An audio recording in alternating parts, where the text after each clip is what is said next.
Mac Mini not booting into macOS? No matter what you try? Don't worry, this often happens because of startup disk issues, software problems, or corrupted files.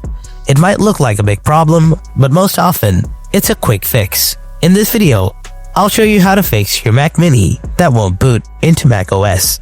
Let's fix it right now. Solution 1. Unplug everything. So now unplug all the USB devices, external drives, or hubs of Mac Mini from the power source. Wait 15 to 30 seconds. Next, plug them back in.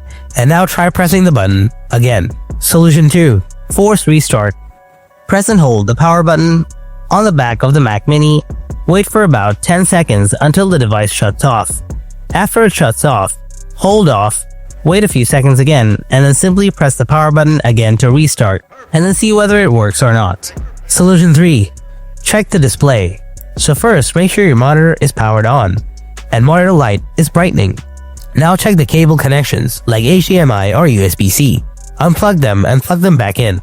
Then try a different monitor or cable. Solution 4. Boot into safe mode.